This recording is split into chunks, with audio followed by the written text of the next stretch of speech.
Mesdames, Messieurs, bonjour et bienvenue sur Echo 237, la chaîne de valeur. C'est un plaisir d'être encore en face de vous pour cette autre sortie de votre émission Parole d'homme. Nous sommes à Yaoundé et nous avons l'honneur de recevoir une personnalité.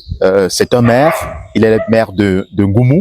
Ngoumou, c'est dans le département de la Méfou et à Kono, c'est dans la région du centre. Merci, monsieur le maire. Bonjour à vous. Bonjour et merci de me recevoir dans le cadre de votre émission, votre média que je découvre avec beaucoup de plaisir, que j'ai répondu favorablement à cette sollicitation. C'est vrai que vous êtes tellement occupé, d'ailleurs vous êtes en séminaire avec d'autres élus locaux. Effectivement. Et vous nous avez quand même accordé ce temps, puisque nous sommes au Mont Fébé, au monastère, voilà. Et les gens vont se poser la question, on n'est pas dans un studio, mais nous sommes justement dans la cour du monastère pour cet échange. Monsieur le maire. Disons que nous sommes précisément dans le monastère des Bénédictins. Des Bénédictins, effectivement. Qui ont créé en quelque sorte Otélé en tant que cité. Qui fait partie donc de la commune de Ngoumou. Je suis moi-même originaire d'Otélé. J'ai grandi à Otélé jusqu'à l'âge de 15 ans. Et ce monastère des Bénédictins, qui a une longue histoire avec le Cameroun, a été bâti ici au Mont Fébé par des Bénédictins qui étaient basés à Otélé justement. Donc, je me sens un peu chez moi ici au Mont Fébé. C'est comme une sorte d'extraterritorialité. Monsieur le maire, merci justement d'avoir répondu à l'invitation d'Echo 237. Je rappelle que vous êtes maire de Ngoumou depuis 2020, après les élections municipales législatives qui ont suivi la présidentielle de 2018. Et ça fait déjà plus de 5 ans parce que votre mandat a été prorogé par le chef de l'État. Dites-nous, monsieur le maire, s'il fallait parler un peu de votre bilan, parce que les populations n'attendent que ça des élus locaux que vous êtes. Est-ce que c'est positif? Est-ce qu'il y a eu des manquements? Dis-nous, qu'est-ce qui a avancé à Ngoumou depuis que vous êtes là? C'est l'écueil de l'engagement politique. On ne réalise jamais tout ce qu'on veut réaliser. Mais en même temps, c'est difficile d'apprécier soi-même son bilan.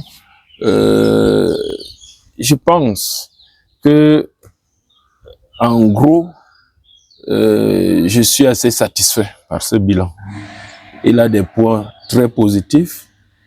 Il y a des manquements, puisque aucune œuvre humaine n'est parfaite. Mais je suis assez satisfait personnellement maintenant. Il reste à voir si mes populations sont en phase avec moi. Parce qu'en politique, il y a une chose, et surtout en démocratie, au niveau local, il faut être en phase avec ces populations. Vous pouvez avoir vos idées.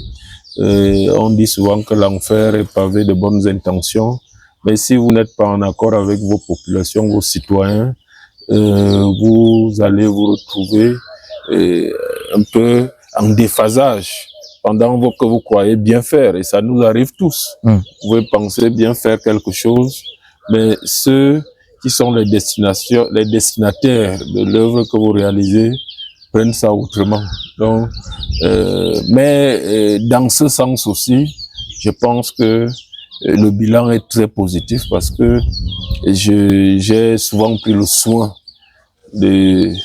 d'associer au maximum les populations, les leaders d'opinion, notamment les chefs de village des 52 villages de la commune. Lorsque j'ai une innovation, une idée, je les réunis, on en parle et ils sont mes meilleurs missionnaires au quotidien vis-à-vis des populations. Moi-même aussi, mes bureaux sont ouverts. Je marche partout dans la commune tous les jours. Vous savez, un maire n'a pas 1000 parapheurs à traiter dans son bureau. Mais il y a beaucoup de maires qui font le contraire, qui sont beaucoup plus au bureau. On les voit jamais sur le terrain. Ah, peut-être les maires des grandes villes. Moi, ma commune ne me permet pas de rester plus d'une heure de temps dans mon bureau, sauf si je reçois du monde et que j'ai des réunions. Mais si c'est pour des dossiers, franchement, je n'en ai pas des tonnes qui vont me retenir toute une journée dans un bureau. Donc, mon travail se fait essentiellement sur le terrain. Et c'est très important parce que chaque fois que je sors sur le terrain, dans tel ou tel village ou au centre-ville de Ngoumou, c'est là où je découvre les problèmes et là où je peux aussi les régler instantanément ou alors rentrer avec en tête l'objectif de trouver une solution à tel ou tel problème. Et c'est très important de discuter au quotidien avec ces populations. Je crois que ça rentre dans la démocratie participative que nous voulons promouvoir au niveau local. Et vous faites comment pour trouver des solutions à tous ces multiples problèmes que rencontrent justement les populations de votre commune, des problèmes qu'on retrouve partout pratiquement, même ceux qui sont dans les centres urbains, puisque on se souvient d'ailleurs, vous avez décrié un certain manquement dans le domaine de l'éducation. Vous avez fait une sortie qui a été abondamment partagée sur les réseaux sociaux. Il y a de cela un peu plus d'1 an, où vous interpellez justement Madame le ministre de l'enseignement secondaire par rapport justement à l'état de délabrement des établissements publics, d'enseignement public de ce côté-là. Est-ce que des solutions ont été trouvées, monsieur le maire? Prenons juste ce cas. Disons que ce sont les médias qui l'ont interpellé. Moi, je ne l'ai pas interpellé directement.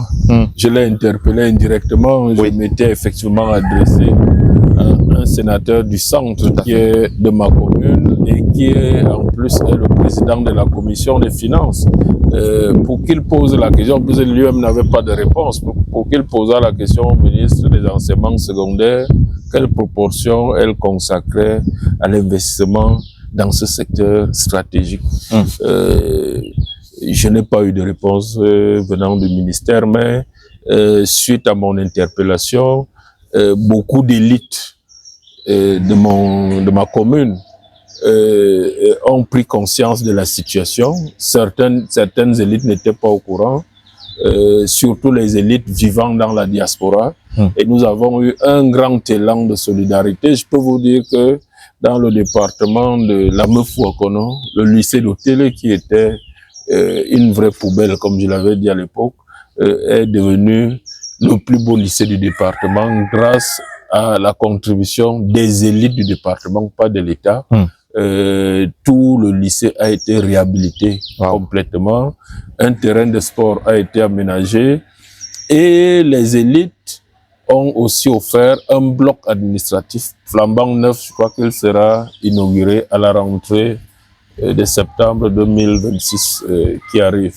Donc, mais le secteur de l'éducation ne commence pas au niveau de l'enseignement secondaire qui relève de la compétence désormais d'ailleurs du conseil régional, sauf que sur 6 ou 7 compétences qui doivent être transférées aux conseils régionaux, il y a je pense qu'une seule compétence qui est transférée actuellement, et ce qui est insignifiant et qui est exercée par les conseils régionaux. Mais nous, au niveau des communes, nous avons l'éducation de base qui a une valeur importante, parce que l'éducation de base, c'est elle qui fabrique le citoyen.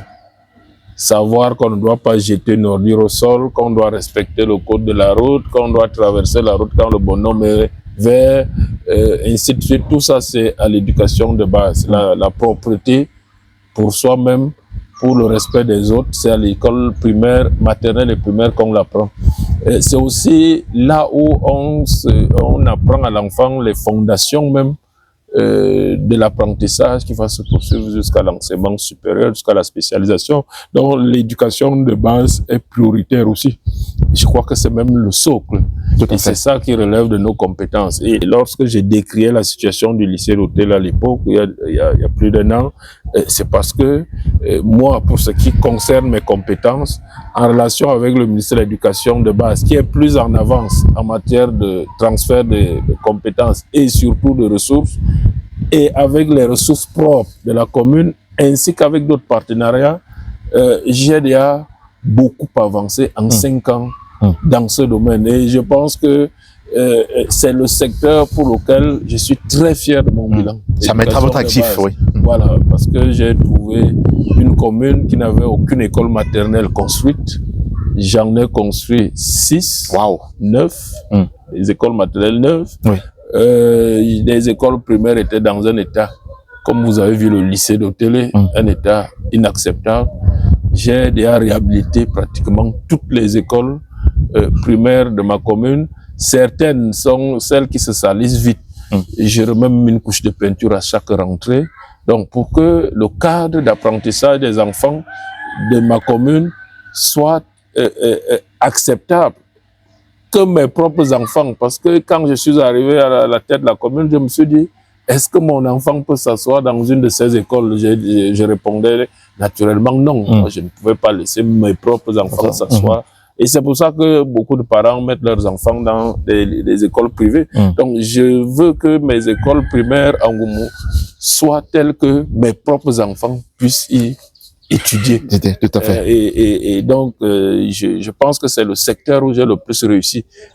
En partie avec les ressources de l'État, en partie avec les ressources de la dotation générale à la décentralisation consacrée à l'investissement, en partie avec les ressources propres. Je crois que c'est très important, en partie avec les ressources propres pour faire une école, pour remettre une école à jour, la peinture et quelques petits travaux de maçonnerie. Il ne faut pas attendre un carton d'un ministère de 10 ou 20 millions, parfois 1 million ou 2 suffisent. Et les enfants reprennent les classes avec une école neuve. Il y a aussi les partenariats que je noue, des entreprises. J'ai inauguré récemment une cantine scolaire. L'alimentation, c'est très important pour la productivité à l'école des apprenants et des enseignants. Tout cela sont des partenariats avec une entreprise citoyenne que je peux citer, Cotco, où nous avons, la commune a contribué, elle a contribué, l'entreprise aussi, et nous l'avons inauguré. Et je pense que dès la rentrée, les écoles, une bonne partie des écoles primaires et maternelles du centre-ville seront desservies par cette cantine scolaire. C'est une belle expérience que j'aimerais lancer avant la fin du mandat. Vous espérez reconduire quand même ce mandat, non? C'est la démocratie. Oui. C'est la démocratie. Mais je suis un homme politique. Avant d'être élu maire, j'étais déjà un homme politique. Tout à fait. J'étais engagé. Donc, j'exerce une fonction aujourd'hui.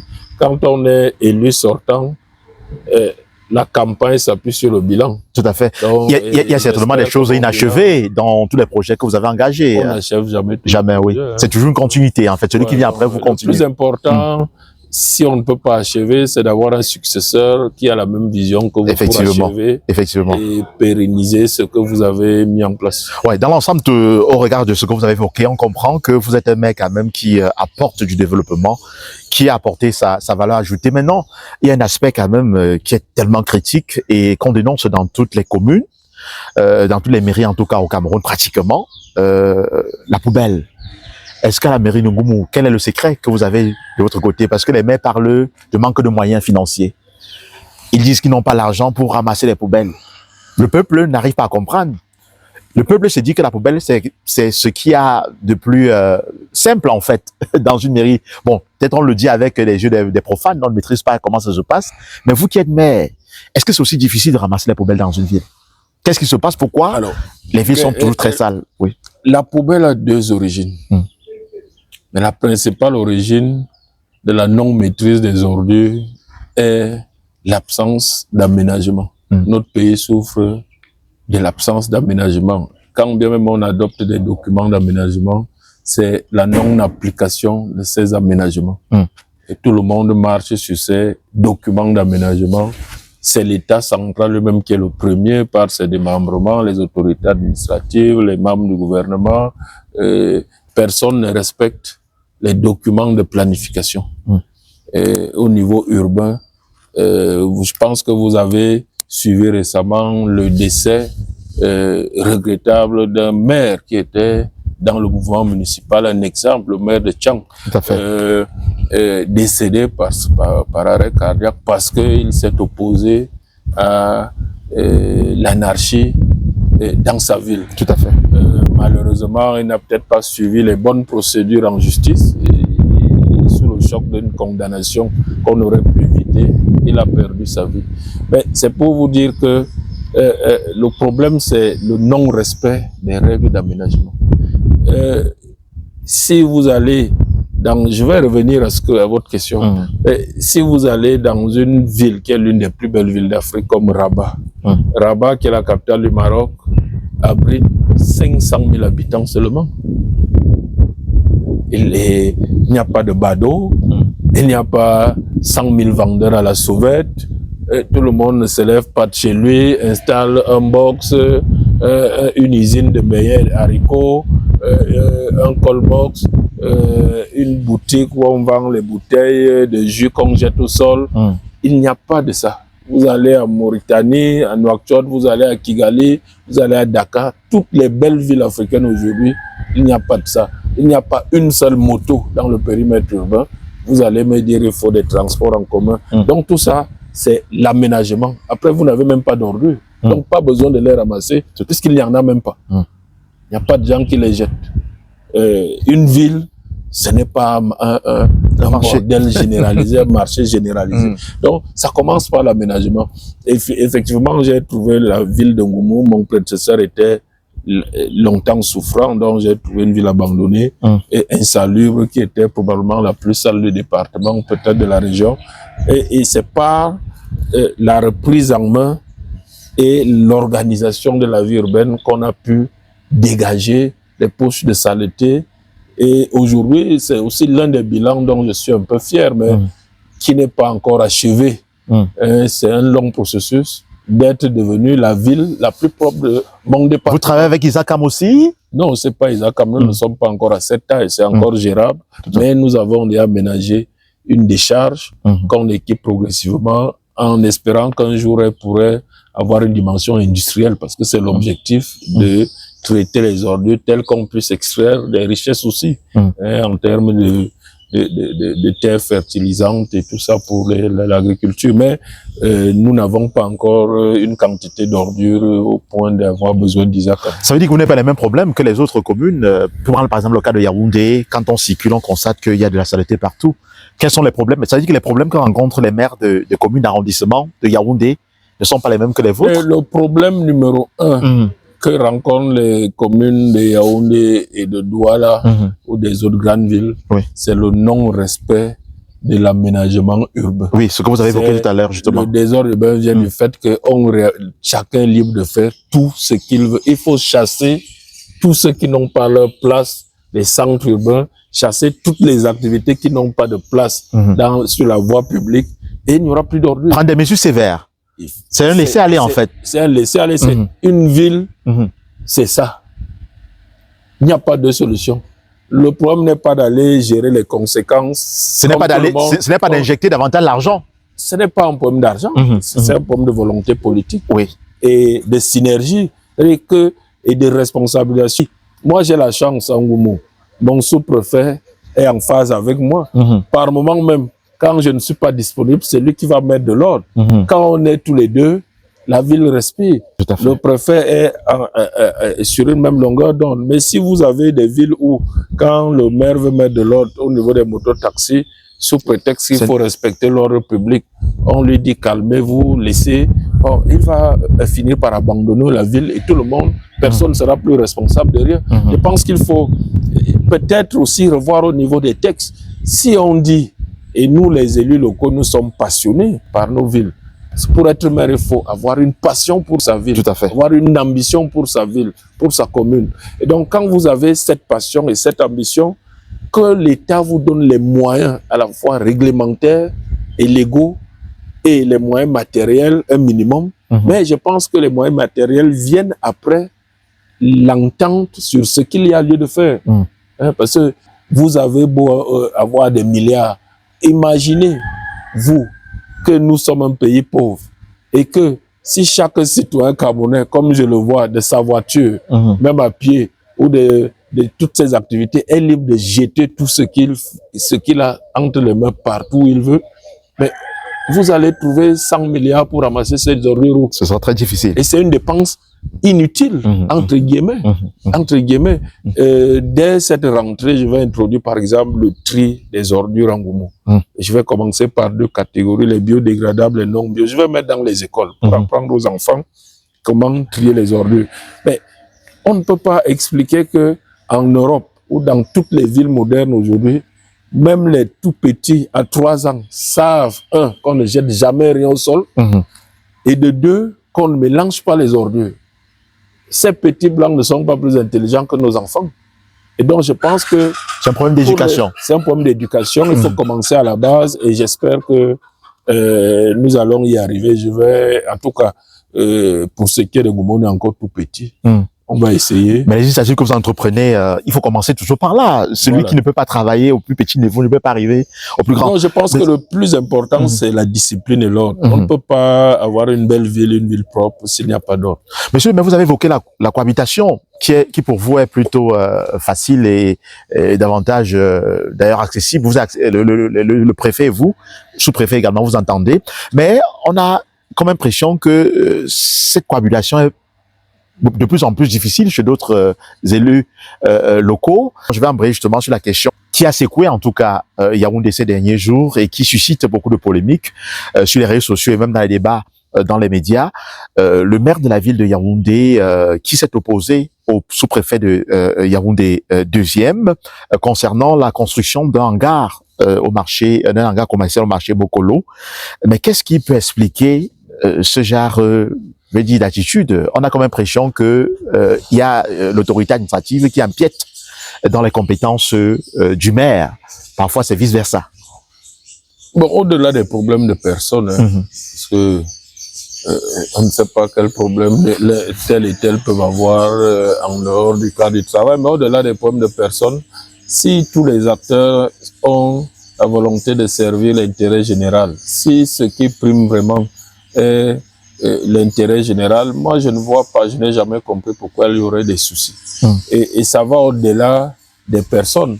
C'est-à-dire que quand on va ailleurs et qu'on voit comment ça se développe en harmonie avec tous les acteurs autour de la table. Quand vous allez à Dakar aujourd'hui, en 15 ans, vous voyez ce qui a été fait. C'est tous les Sénégalais de l'État, du chef de l'État, au Premier ministre, au membre du gouvernement, au préfet, au maire et à la société civile. Ce sont eux tous qui se sont mis autour de la table pour dire nous avons une grande ambition pour notre pays et la capitale est le reflet de ce pays que nous voulons construire et ils ont travaillé ensemble. Vous allez au Maroc, vous voyez ce qui se fait en très peu de temps. Nous avons séjourné avec les maires dernièrement à Tanger. C'est phénoménal. Mais il n'y a pas ces querelles, j'allais dire, qui n'apportent rien. Elle se fait à dessein par l'État central. Non, ça veut dire qu'il y a des acteurs qui ne sont pas là pour l'intérêt général. Parce que, personnellement, si je suis convaincu que ceci est bien pour ma ville, pour les populations, je ne vois pas pourquoi je vais m'opposer pour un orgueil mal placé. Je pense que si nous sommes tous ambitieux pour nos pays, pour notre pays, pour nos villes et pour nos populations, nous devons tout faire pour nous entendre. Nous devons nous entendre et ne pas avoir ce type de querelle. Donc, je ne veux pas entrer dans les détails, mais je pense que ce qui nous dérange au pays, c'est que dans notre pays ici, c'est que beaucoup de gens ne travaillent plus pour l'intérêt général. Cette situation relance également le débat sur l'effectivité de la décentralisation au Cameroun, parce que les maires souhaitent être vraiment libres, ils souhaitent que le transfert des compétences leur soit attribué totalement pour qu'ils puissent faire leur travail. On en a rencontré certains, on a échangé avec d'autres qui nous disent véritablement il n'y a pas encore véritablement de manière concrète cette décentralisation. Vous, comment est-ce que vous percevez cela? Le problème n'est pas que la liberté. Le problème, c'est l'ambition que nous avons du Cameroun. Tout à fait. On a constaté que l'État central ne pouvait pas réaliser de bonnes politiques publiques sur le terrain lorsque tout est décidé au niveau central. En vertu du principe de subsidiarité, on a dit on va décentraliser, on va laisser le maximum de compétences aux élus locaux et régionaux qui sont près des populations et donc l'État va juste leur envoyer les moyens qu'il utilisait pour qu'ils réalisent au plus près et que probablement ça sera plus efficace. Et c'est ce qui est fait. Probablement parce que c'était l'objectif. Depuis que je suis élu local, je dis certainement que ça sera plus efficace. Certainement. Donc tant qu'on retient ou les compétences ou les ressources au niveau central alors que la loi a prévu de les transférer, on joue contre le Cameroun. On joue contre, moi je le dis tous les jours lorsque je me retrouve en réunion avec des fonctionnaires centraux qui ont des intérêts personnels. Ça n'a rien à voir avec l'intérêt général ni l'intérêt du Cameroun. Tout toutes ces rétentions. Le Camerounais aime entendre je gère le budget, c'est moi qui attribue le marché. Mais en réalité, derrière, c'est que j'en tire quelque chose. Oui. Et ce n'est pas pour l'intérêt général que les gens retiennent toutes ces compétences et ces ressources. Donc, mais si on aime son pays, on doit envoyer ces ressources là où ça sera plus efficacement alloué au profit des populations. Je crois que c'est ce principe-là qui guide le processus de décentralisation.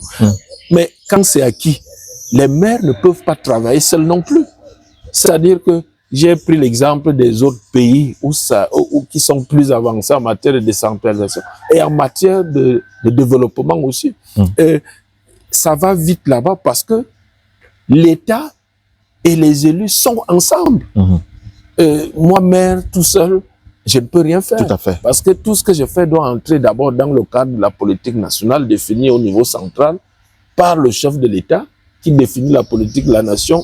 Ensuite, ça doit être fait dans le cadre de ce que le conseil régional qui agit sur mon territoire a fait. Et moi, je cherche maintenant à adapter ma politique locale, la politique que mon conseil municipal, nous pouvons mener en Oumu à tout ce que tous ces gens ont prévu. Nous aussi, nous pouvons suggérer à ces deux niveaux-là, au conseil régional et au niveau central de l'État, d'autres pistes. C'est ça qu'il faut aussi notre autonomie. Tout à fait. Et ces innovations locales peuvent inspirer l'État. On parlait tout à l'heure des lycées et collèges. Comment vous allez m'expliquer qu'un directeur des ressources humaines au ministère des enseignements secondaires ou au ministère de l'éducation de base, comment vous allez m'expliquer qu'il sache quel enseignant est présent effectivement à l'école, au poste de travail, au lycée ou à l'école? Mais moi, je sais tous les jours, je rencontre des parents qui me disent, dans notre école, on a affecté 4 enseignants, mais il n'y en a qu'un seul qui vient. On ne voit jamais les 3 autres. Les enfants sont abandonnés. J'ai même des enseignants du lycée qui viennent solliciter des appuis chez moi. Finalement, nous sommes 4 professeurs de philosophie au lycée. Je me retrouve seul et je suis obligé de faire des cours de rattrapage parce que, et où sont les autres? Ah, je ne sais pas. Vous avez même des enseignants. Moi, je suis au courant. Qui sont au Canada depuis 3 ans. Je demande au professeur, mais est-ce que vous avez dit à votre hiérarchie que vos enseignants sont au Canada? Je leur ai dit, j'ai écrit, mais on me dit qu'ils touchent leur salaire, passe encore. Oh là là. Mais moi, je suis censé combler et il me faut trouver des enseignants vacataires pour les remplacer, pour dispenser des cours. Or, au ministère, on sait qu'ils sont encore... Ils sont payés. Et ils sont payés et que les enfants suivent tous les cours qu'ils doivent dispenser. Donc, et c'est le conseiller régional qui est président du conseil d'établissement, qui sait, il le sait, le conseil. Mais si le président du conseil régional sait qu'il y a dans tel lycée 30, 40, 50 absents, lui, il peut ordonner la suspension de leur salaire. Tout à fait. Le DRH du ministère ne peut pas savoir tout ce qui se passe dans les 2900 établissements du Cameroun secondaire. N'en parlons pas des écoles primaires. Je ne sais pas combien il y en a sur tout le territoire, plus de 20, 30 000, je ne sais pas. Mais comment le DRH du ministère de l'éducation de base peut savoir qui est en poste? Vous êtes là pour jouer ce rôle, en fait. Voilà. Alors, donc, ça veut dire qu'il faut que la décentralisation s'ajuste et qu'on nous transfère un certain nombre de possibilités. On n'a jamais demandé à ce que l'État nous envoie de l'argent pour payer les fonctionnaires qui travaillent pour nos populations, mais nous voyons nos populations souffrir alors que l'État paye des gens pour s'en occuper et ce n'est pas le cas. Mais monsieur le maire, est-ce que le conseil régional n'est pas venu un peu obstruer la mise en place du processus de décentralisation? Parce qu'avant, il n'y a pas le conseil régional. C'est vrai, c'était prévu depuis, mais ce n'était pas encore implémenté parce que d'aucuns disent qu'ils font ombrage un peu au travail du maire. Non, ils ne font pas ombrage. Vous imaginez toutes les compétences que nous, maires, au niveau de la commune, nous avons exercées et que nous n'exerçons pas encore totalement.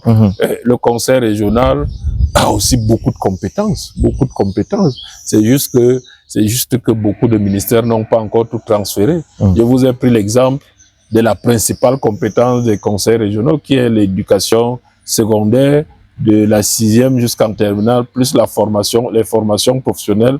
Ils n'ont pas que ça, il y a l'entretien routier, la santé et tout le reste, mais l'éducation étant à la base de tout, je pense que c'est leur principale compétence. Et là, quand je dis leur au pluriel, il y en a 6 ou 7, mais il n'y en a qu'une seule qu'ils exercent encore. Si les conseils régionaux exerçaient toutes les compétences prévues pour être transférées à leur niveau, ben vous verrez que il leur faudrait d'abord beaucoup de personnel, beaucoup de ressources et beaucoup de volonté politique. Donc, moi, je ne vois pas qu'il y ait... Nous avons un travail complémentaire.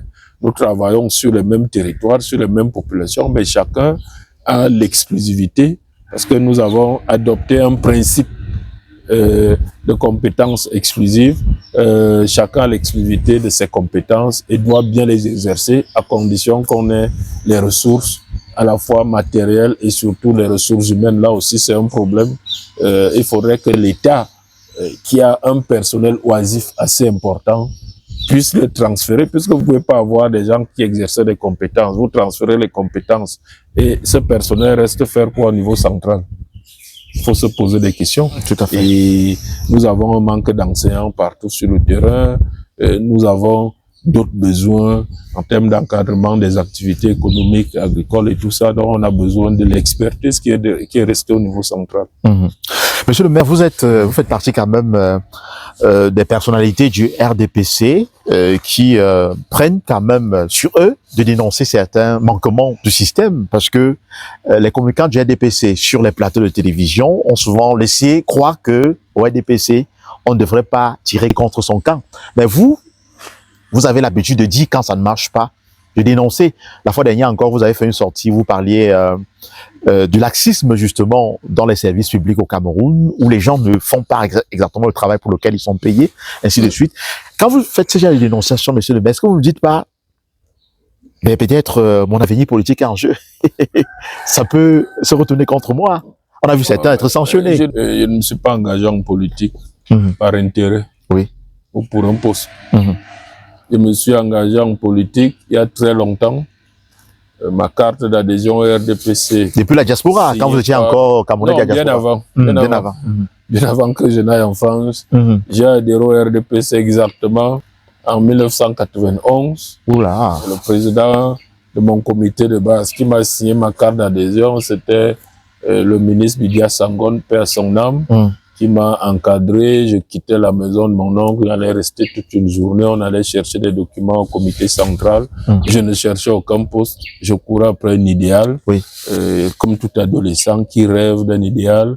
Je me souviens des brochures qu'on distribuait à l'époque sur la justice sociale, sur un certain nombre de valeurs, et que le président Paul Biya incarnait, et qu'il incarne toujours pour moi. Le problème, c'est justement de tout faire pour avancer vers la concrétisation de ce projet porté initialement par un grand homme d'État, mais qui a été desservi par beaucoup de nos camarades, à qui il a tout donné et malheureusement qui ne le lui ont pas assez rendu.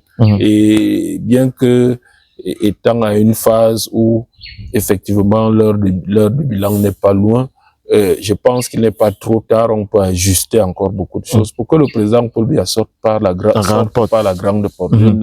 Je ne peux pas admettre, et je suis scandalisé, malgré toutes les bonnes idées qu'il ait eues, que dans beaucoup de secteurs, le bilan soit si désastreux. Et le secteur de l'éducation est le plus atteint. Est le plus atteint. Et vous savez que on peut s'amuser avec tout, mais sauf avec l'éducation. Et l'éducation, on ne fait pas de politique avec l'éducation. Je suis en train de terminer un article sur l'évaluation de l'année scolaire en cours de finition. Mais je vais vous prendre un exemple. On a beau avoir toutes les ambitions qu'on a dans ce pays, mais si comme on a publié les résultats du bac il y a une semaine du baccalauréat général, je n'ai pas encore les résultats du baccalauréat technique. Mais si vous retrouvez avec tout un pays comme le Cameroun, où vous n'avez que 2 élèves sur plus de 100 000 candidats au baccalauréat qui ont été excellents. Excellent veut dire que vous avez obtenu une moyenne générale de 18 à 20. Quand vous n'en avez que 2 et que vous avez des pays émergents qui, eux, ont une masse critique de 30 000 élèves excellents. Nous, on n'en a que 2. Bon, si vous vous retrouvez avec tout un pays qui a comme mention très bien Donc, de 16 à 18, vous vous retrouvez avec à peine 300 élèves sur 100 000, alors que d'autres pays ont 100 000 élèves très bien formés jusqu'en... Vous ne voyez pas qu'il y a un problème? Il y a des phasages si vous total, vous retrouvez avec tout un pays qui, de la CIL, ou de l'école maternelle jusqu'en terminale, n'a que les élèves qui ont bien maîtrisé, ont des mentions bien, donc ont bien maîtrisé ce qu'on voulait enseigner. Ils ne sont que 1700. Vous voyez que c'est un problème. Parce qu'ailleurs, 1700, c'est le seuil pour sélectionner les enfants, pour en faire des médecins. C'est bien. C'est là où vous pouvez faire des médecins, des ingénieurs, des enseignants, des pharmaciens et des dirigeants administratifs et hauts fonctionnaires qui ont un fort potentiel intellectuel. Ça veut dire que notre... Ils vont dans des écoles spécialisées. Et vous irez plus loin, il n'y en a que 11 000 en tout. C'est 9 000, je crois. Ouais, je crois que c'est 8 000, même pas. Parce que toutes les mentions, c'est 11 000 et poussées. 8 000 seulement qui ont plus de 12 de moyenne. Vous voyez que c'est une situation qui permet au Cameroun d'émerger. C'est pas possible. Puis vous avez des petits pays, même à côté de nous, Rwanda, et on a mention bien 35 000. Et nous, on est à 1700. Est-ce que avec ce vivier-là, on peut faire quelque chose de sérieux? Puis, à la rentrée scolaire universitaire qui arrive, je veux dire, c'est sur les 98% de jeunes qui ont obtenu le bac, mais qui sont médiocres, qui sont passables. Mention passable, c'est médiocre. Oui. C'est là qu'on va recruter les enseignants pour aller enseigner après la sortie de l'école normale. Est-ce que la pédagogie va leur donner les bases théoriques? Vous allez enseigner ce que vous n'avez vous-même jamais compris. Parce que quand on a dit de moyenne, ça veut dire qu'on n'a pas compris. Tout à fait. Il y a des pays sérieux, les Corée du Sud, Vietnam, Japon, on ne s'inscrit même pas à l'université si on n'a pas 12 de moyenne. Donc ça veut dire qu'aujourd'hui, si on applique ces règles-là au Cameroun, que si un enfant n'a pas assez bien compris, au moins il ne s'inscrit pas à l'université, on aurait des universités, on aurait que 17 000, on aurait que 11 000 étudiants au Cameroun. Mais un problème. Monsieur le maire, vous remettez en cause justement le système éducatif camerounais. Et là, ce n'est pas que je remets encore le système éducatif, c'est le système public qui est à plat. Public, oui. Parce que dans le privé, c'est pas ça. Tous les chiffres que je vous donne là, c'est-à-dire que si on prend plus de 12 de moyenne, ils sont 11 000. Si on prend les 11 000, là, vous enlevez ceux qui sortent des écoles privées confessionnelles et écoles privées tout court, il vous reste moins de 2 000 pour les 2 900 lycées. Moins de 2 000 élèves qui ont eu plus de 12 de moyenne dans 2 900 établissements publics. Aucune mention, très bien. Il y a des régions entières, comme le nord-ouest, où vous n'avez aucun élève n'a eu plus de 14 de moyenne. Je crois au sud-ouest, ils sont peut-être 30. Au sud, c'est pareil. Mais si vous enlevez Douala et Yaoundé, où il y a le plus d'établissements confessionnels, ailleurs c'est un désert. Il n'y a aucune qualité dans ceux qui ont été... Qui la faute, monsieur le maire? La faute est à tout le système. C'est pour ça que je dis qu'il faut prendre conscience et trouver des solutions. Les éducateurs, les encadreurs ne sont pas bien formés.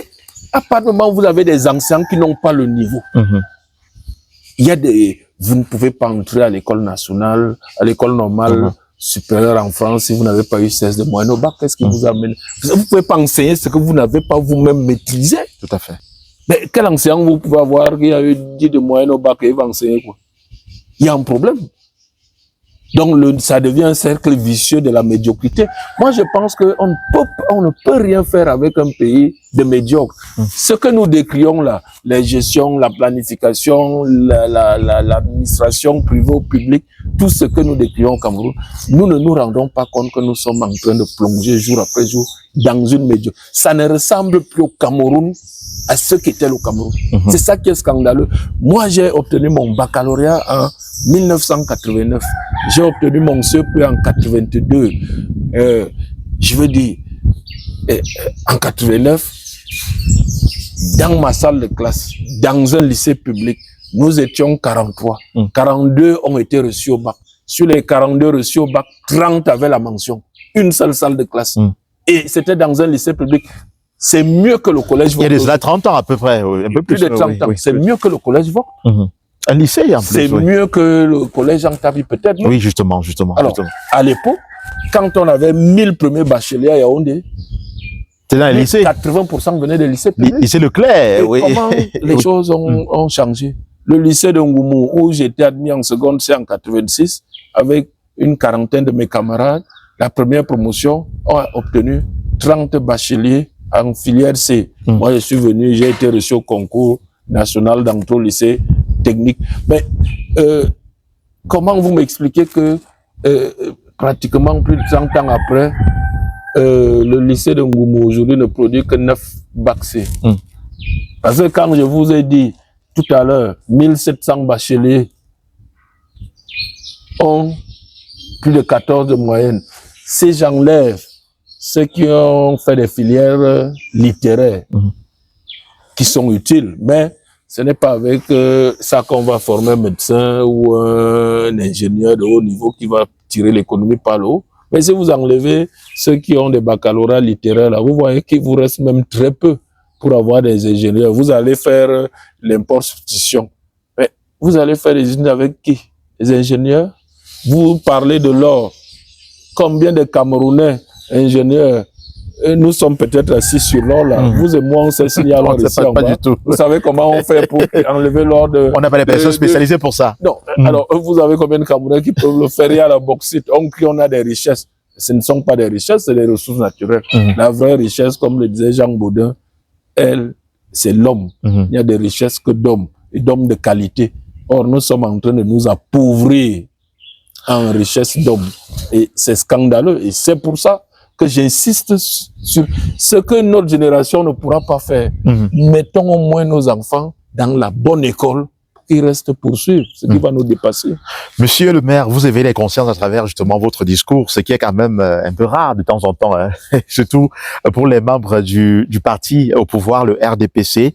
On va sortir parce que si on va rester à vous écouter, on prend du plaisir à vous écouter, vous avez tellement de choses à dire et c'est très pertinent ce que vous dites. Mais le RDPC, c'est le parti du président Paul Biya. Oui, vous êtes militant. Son ambition vous partagez son ambition, vous partagez toujours son ambition. Son ambition n'a jamais été de reculer. Oui. Malheureusement, là, j'ai décrit un recul dans un secteur, mais c'était pas son ambition.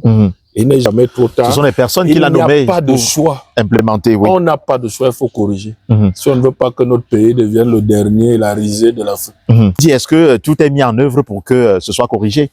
Au regard de tout ce qui se passe actuellement. Et chacun de nous doit faire son travail là où il est. Si vous dites, monsieur le maire, vous parlez, qu'est-ce que vous faites en Ngoumou? Tout ce que non, vous avez dit, on a vu. Parfait. Oui, ce que vous faites au moins, c'est... Je me bats pour faire ce que je peux. Mais est-ce que les autres font alors leur travail, monsieur le maire? Et ma meilleure façon de contribuer pour la sortie par la grande porte du président Paul Biya, c'est de faire votre travail. Que je fais. Oui.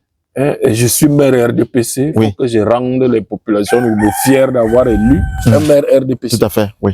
Et si je suis ministre RDPC, il faut que les populations soient fières de m'avoir comme ministre parce que sous Paul Biya, j'ai changé, j'ai réformé, j'ai fait avancer. Et je pense que c'est ce qui nous a coûté cher lors de l'élection présidentielle. Les mécontentements, là, partout où on a perdu beaucoup de voix, surtout dans les grandes villes, c'est pas parce que le RDPC a bien travaillé et que les gens sont de mauvaise foi. C'est que nous avons mal travaillé. Par moment, les maires que nous sommes dans ces grandes villes, nous payons ce que le gouvernement a mal fait. Par moment, nous-mêmes aussi, on ne fait pas assez. Mais chacun de nous doit faire son travail, bien faire là où il est. Je pense que c'est la seule façon de servir le président Paul Biya. Je rappelais que le RDPC, c'est le président de Paul Biya, avec son idéologie, la rigueur, la moralisation, la rigueur, meilleure utilisation des ressources matérielles, financières et humaines mises à la disposition des uns et des autres au cœur de l'État, appareil administratif, dans les établissements publics, aujourd'hui dans les CTD, dans les entreprises publiques. Quand le résultat est mauvais, ça veut dire qu'on n'a pas respecté le mot rigueur que le président Paul Biya nous a proposé. Il y a quelques jours, justement, on va sortir avec cette autre problématique. Il y a quelques jours, des hauts responsables du comité central se sont réunis autour du secrétaire général de votre parti. Au-delà, justement, des explications officielles liées à la préparation des prochaines élections législatives et municipales, certains observateurs estiment que cette rencontre s'inscrit également dans un contexte qui interroge, dans un contexte justement marqué par de nombreuses interrogations sur l'absence prolongée du chef de l'État. Quel regard portez-vous justement sur ces autres interrogations? L'État, c'est un ensemble d'institutions avec à sa tête la présidence de la République. Le président de la République est une institution suprême. Donc, sa présence sur le territoire ou son séjour à l'étranger ne bloque pas le fonctionnement de cette institution qu'est la présidence de la République. Mais on peut quand même tous même s'interroger quand même sur alors, si vous me dites la durée de son séjour à l'extérieur. Bon, la durée, est-ce qu'il y a une loi qui a prévu... même si la loi n'a pas prévu, monsieur le maire, est-ce que c'est pas important que le peuple soit quand même au courant de ce que fait son chef de l'État? Je comprends ces interrogations. Oui. Le président a un certain âge. Le président a un certain âge.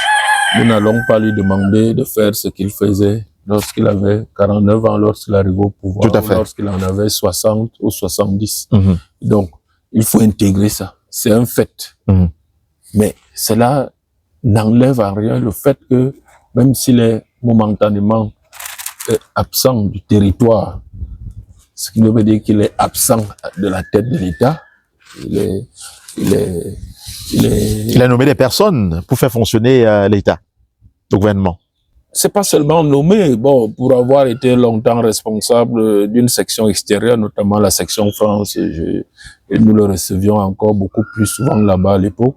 Je sais que quand le président arrive, quel que soit où il est, à l'hôtel, il reconstitue son cabinet. Il a un bureau, il travaille pratiquement au même, peut-être même à un meilleur rythme que quand il est souvent ici. Je restais parfois à l'hôtel avec ses collaborateurs à discuter jusqu'à 3 heures du matin. Pendant qu'il travaillait, on sortait les paraphores, on rentrait, on renvoyait les urgences au Cameroun. Donc, la première des choses, quand il arrive, on aménage son cabinet, donc il travaille en permanence. Mais qu'est-ce qui peut expliquer que le gouvernement soit en place depuis la dernière élection? On a même entendu, il a dit dans le discours que le gouvernement devait être nommé un nouveau gouvernement. Est-ce que en nommant ce gouvernement-là, ça ne devrait pas un peu faire bouger les lignes? Parce qu'on a comme impression que rien n'avance. Non, ce que moi j'attends avec impatience, ce n'est pas le nouveau gouvernement, c'est la réorganisation du gouvernement. Ce n'est pas une question de personne. Ça dit qu'on peut maintenir les mêmes, mais on réorganise, c'est ça? Je n'ai pas dit ça. Quand vous parlez de réorganisation, monsieur le maire... La nomination, c'est le chef de l'État que nous avons élu qui choisit qui le gouverne. Tout à fait. Mais nous attendons le résultat. Il est évident que pour beaucoup de ministères, de secteurs, les résultats ne sont pas bons. Voilà. Je vous ai pris l'exemple tout à l'heure. Le secteur éducatif, enseignement secondaire particulièrement. Mais je peux vous dire que c'est à lui de choisir. Effectivement. Lui, ça nous regarde. Mais par contre, en profondeur, je constate, quand il a choisi ses collaborateurs, nous on attend les résultats. Mais je constate qu'en profondeur, au-delà des personnes, nous avons un problème d'organisation du gouvernement et du travail gouvernemental. Il y a des ministères qui se piétinent, il y a des compétences qu'on retrouve dans tel département et tel autre. Il y a surtout une organisation administrative même du travail qui n'est plus bien, qui n'est plus adaptée. Les cabinets ministériels, ça n'existe pas au Cameroun. Vous avez le président Paul Biya, quand le maire rentre au Cameroun, était directeur de cabinet d'un grand ministère de l'Éducation nationale qui englobait pratiquement 6 ou 7 ministères actuels. Formation professionnelle, jeunesse, sport, enseignement secondaire, enseignement supérieur, recherche. Donc, je crois que le ministère dont il était, le secrétaire englobe 8 ministères pratiquement aujourd'hui. Donc, mais il était chef de cabinet. Il y a eu une transformation pour créer un secrétariat général administratif. C'était adapté d'abord à un parti unique, un régime de parti unique, mais nous sommes en démocratie, il peut y avoir alternance. Et même sans alternance, il y a déjà la concurrence. Nous, du RDPC, si on me nomme ministre et que je retrouve tout un cabinet des hauts fonctionnaires qu'on m'impose, qui ne partagent nécessairement pas ma vision ni la vision du RDPC, mais je vais me retrouver prisonnier des lenteurs administratives et d'autres pratiques qui vont saboter tout le travail que je vais faire. Donc, quelle que soit la personne que vous allez mettre dans ce contexte, il n'atteindra pas les résultats du candidat du RDPC, ni les résultats du RDPC en tant que parti politique qui a un projet de société à réaliser. Et c'est pour ça qu'il faut un cabinet ministériel politique. Même les pays francophones comme nous qui ont adopté la culture de l'administration traditionnelle en France ont changé. La France elle-même, elle a gardé la culture de cabinet politique. D'autres pays comme les États-Unis vont plus loin. Tout à fait. Tout un appareil qui s'en va, le nouveau président a 3 mois pour installer un nouvel appareil et on le juge parce qu'il s'est donné les moyens de réaliser. Quand vous parliez d'administration, ça saute à l'œil. Quand vous allez dans certains pays, vous voyez ce que un président élu réalise en un mandat de 5 ans. Vous vous dites, il y a trop de lenteur chez nous. Et ça saute à l'œil nu. Donc il faut changer cela pour que et c'est cette les lignes bougent réorganisation véritablement, oui. qu'il faut. Deuxièmement, on peut pas décentraliser et garder le même format du gouvernement. Parce que le gouvernement a transféré un certain nombre de compétences aux régions, d'autres aux communes. Bon, vous n'allez pas garder, on peut pas garder la même structure gouvernementale pour occasionner les mêmes dépenses. Nous, on réclame les transferts de ressources. Mais les ressources là vont venir d'où? Si l'appareil administratif, qui n'a plus les mêmes compétences, son budget ne fait qu'augmenter après l'année. Ouais. Il faut dégager des économies à ce niveau pour nous les envoyer. Troisièmement, quand vous comparez le Cameroun à des pays du même niveau comme la Côte d'Ivoire, vous allez voir que il manque des enseignants du primaire au Cameroun. Je ne sais pas combien, j'ai pas évalué, mais c'est des dizaines de milliers. Il manque des enseignants au secondaire, surtout des enseignants de qualité. Ceux qui sont là, une bonne partie, n'est même pas de qualité. Et le personnel non enseignant au Cameroun, comparé au personnel non enseignant d'un pays qui est comme la Côte d'Ivoire, c'est le double. Le double. Vous imaginez? C'est-à-dire que le personnel non enseignant de Côte d'Ivoire, non enseignant, donc tous les autres ministères, là, vous voyez, c'est la moitié en Côte d'Ivoire que nous. Et beaucoup de ce personnel non enseignant est même nuisible dans des secteurs où la corruption est totale. Donc ils sont même doublement nuisibles, parce qu'on paie les salaires et ils raquettent les Camerounais partout. Donc je pense qu'il faut réorganiser, comme complètement le gouvernement pour faire réaliser des économies et rendre les politiques publiques plus efficaces et allouer les ressources qu'on gaspille ailleurs vers des secteurs plus compétents. Et ça vaut pour les secteurs même où on parlait de l'éducation tout à l'heure. Mais savez-vous que si on ferme 1000 lycées au Cameroun qui ne sont pas fiables, les lycées où vous avez 500 élèves, je dis 500, c'est déjà un bon lycée. Les lycées où vous avez 50 élèves, 50 élèves, 60, oui. Moins Les de 100 CES, élèves. en fait, oui. Ce ne sont pas les lycées. Vous avez des lycées. En tout cas, c'est bien lycée, oui. J'ai un camarade de banque qui est proviseur d'un lycée technique qui a 45 élèves, les 2 cycles compris. Donc, même pas la moitié d'une salle de classe. Et où vous avez plus d'enseignants que d'élèves, parce qu'ils demandent à être affectés là où il n'y a pas d'élèves. Et ils sont libres de faire leurs vacations en ville. Et ils sont payés. Et vous avez 1000 établissements comme ça secondaires. Et c'est pratiquement le tiers du budget de ce ministère que vous pouvez dégager pour consacrer à relever le niveau de l'école publique, à créer des classes de 6e spéciales, parce que quand les enfants viennent du CM2 sans savoir lire, ni écrire, ni faire quoi que ce soit, il faut, en 6e, les remettre à niveau, et à chaque étape même, il faut les remettre à niveau, jusqu'en 3e, pour que on n'en perde pas autant. On n'en perd pas autant. Aujourd'hui, dans les collèges et lycées publics en 3e, vous avez perdu plus de la moitié des enfants. Ils ne peuvent plus rien faire.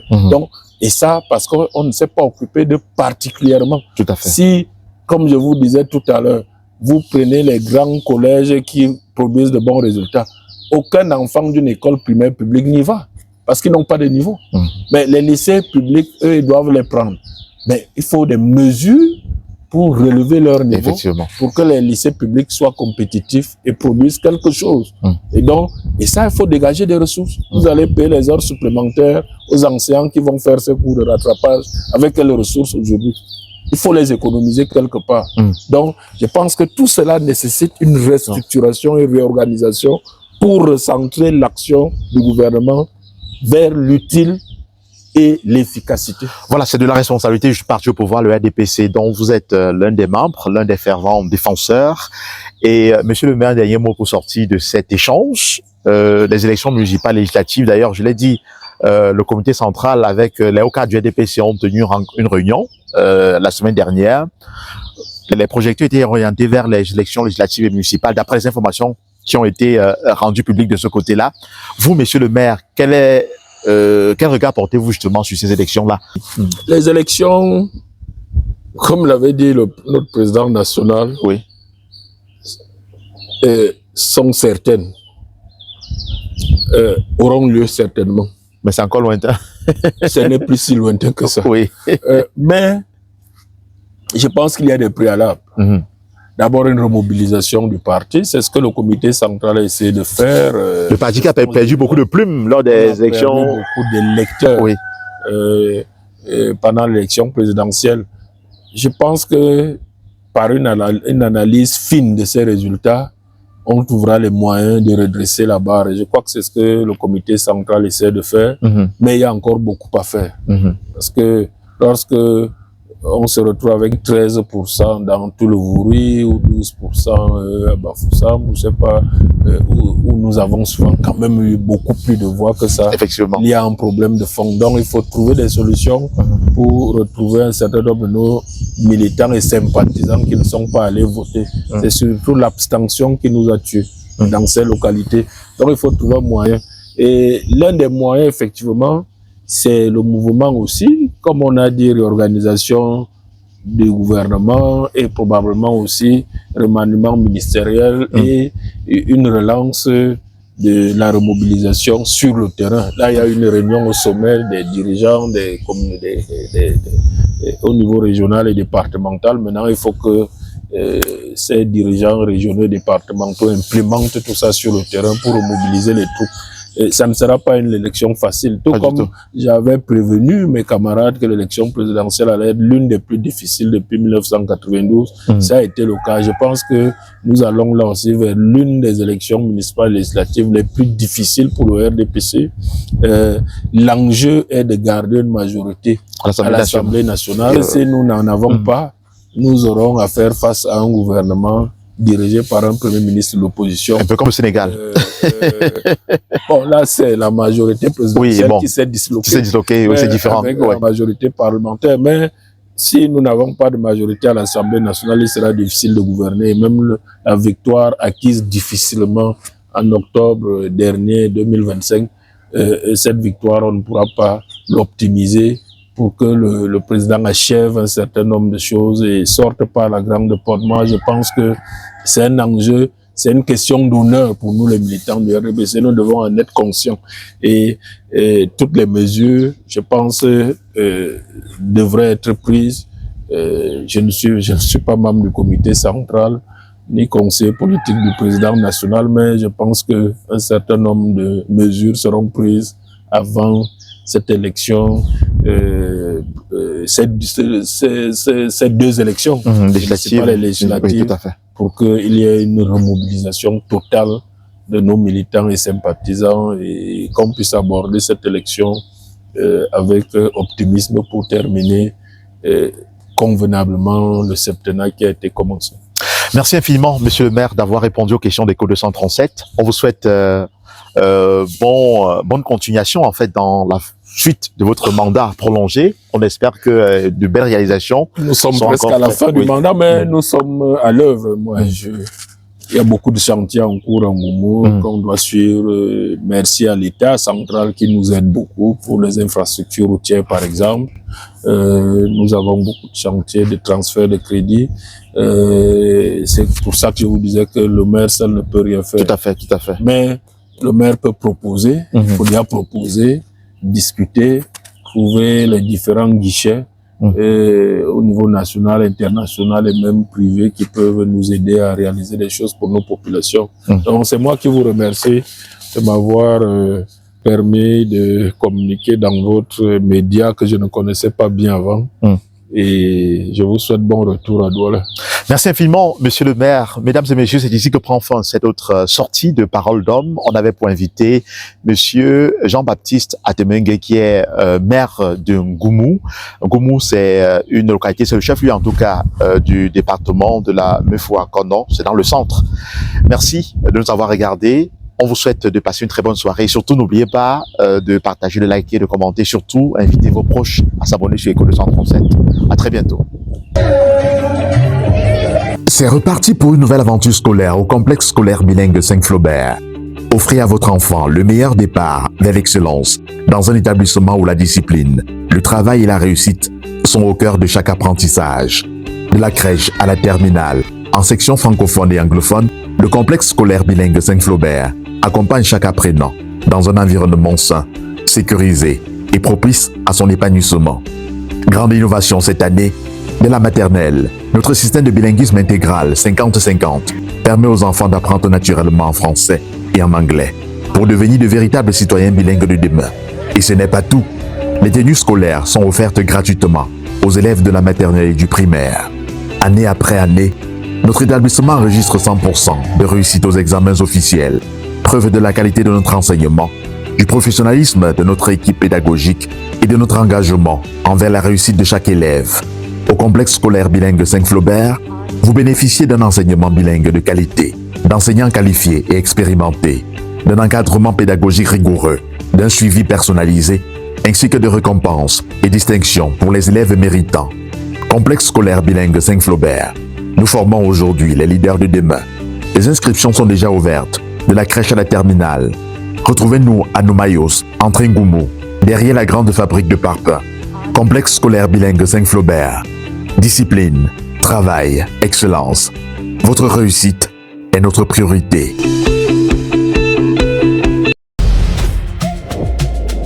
Imaginez un lieu au confort, gastronomie, divertissement et convivialité se rencontrent.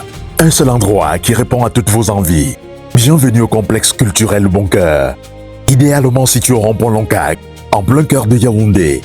Le Bon Cœur vous ouvre les portes d'un univers d'exception.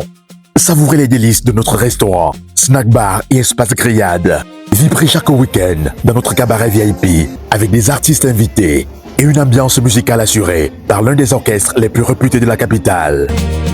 Vous organisez un mariage, un anniversaire, une conférence ou un événement professionnel. Notre salle de fête modulable est conçue pour accueillir tous vos projets. Profitez également de notre supermarché pour vos achats du quotidien et prolongez votre séjour dans le confort des hôtels Le Bon Cœur, situé à Bataloncac et à Olymbe-Tradex. Complexe culturel Le Bon Cœur, plus qu'un lieu, une expérience unique à vivre. Le Bon Cœur, le cœur de vos plus beaux moments à Yaoundé, avec le soutien d'Éco 237, partenaire média.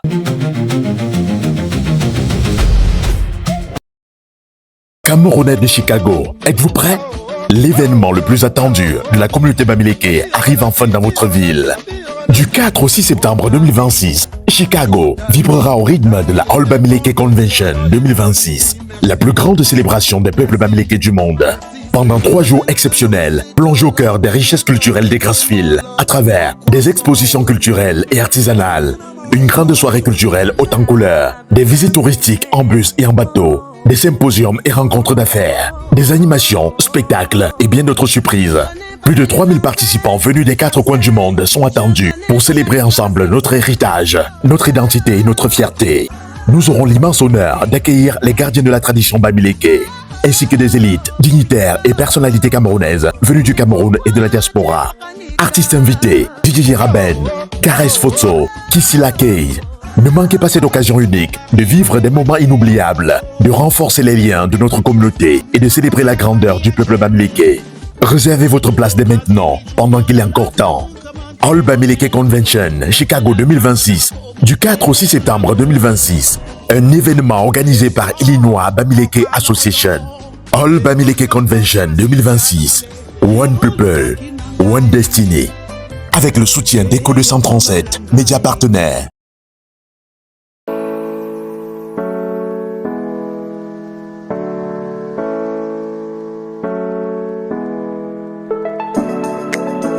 Bonjour, Eco 237 visite les résidences mises en vente par Express Immobilier La Vallée. Nous sommes à Emana. Nous sommes justement venus sur le site avec certains clients venus de la diaspora. Ils ont décidé même d'être présents sur le site et voir à quoi ressemblent ces résidences mises en vente par Express Immobilier La Vallée. Et puis, Eco 237, en tant que partenaire désormais de cette entreprise immobilière, nous sommes tenus justement de ramener les potentiels acheteurs sur le site. Vous avez du mal à croire que nous sommes au Cameroun. Eh bien, nous sommes bel et bien au Cameroun. Nous sommes au quartier Emana.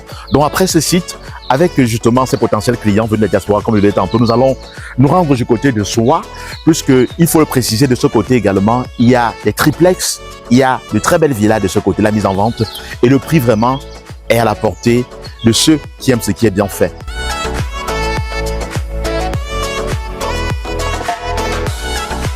Mesdames, Messieurs, nous sommes à Kolfolo, à 1 kilomètre de l'université de Soa.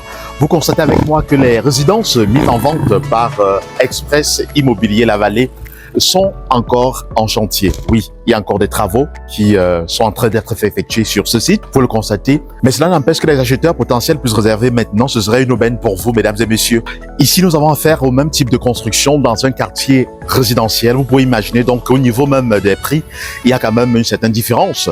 Puisque Emana, au niveau du chemin de la proximité avec la ville, est plus proche du centre-ville de Yaoundé par rapport à Kolfolo où nous nous trouvons actuellement. Donc, il y a une différence au niveau du prix, mesdames et messieurs. Donc, vous devez absolument saisir l'opportunité. Il y a les T4, T5, c'est-à-dire 5 chambres, 4 chambres. Donc, ça varie donc en fonction du nombre de chambres, mais la configuration reste pratiquement la même. Vous avez pour chaque résidence un parking, vous avez un espace de jeu, c'est-à-dire un aire de jeu pour les enfants, vous avez un gardien qui veille 24h/24, vous avez toutes les commodités qui vont avec, des espaces verts aménagés de part et d'autre, comme c'est le cas à Emana. Donc, ici, vous n'aurez rien à vier à Emana, simplement que la proximité avec le centre-ville est un peu différente. Mesdames et messieurs, saisissez l'opportunité maintenant que vous offre Express Immobilier La Vallée avec Eco 237, partenaire désormais.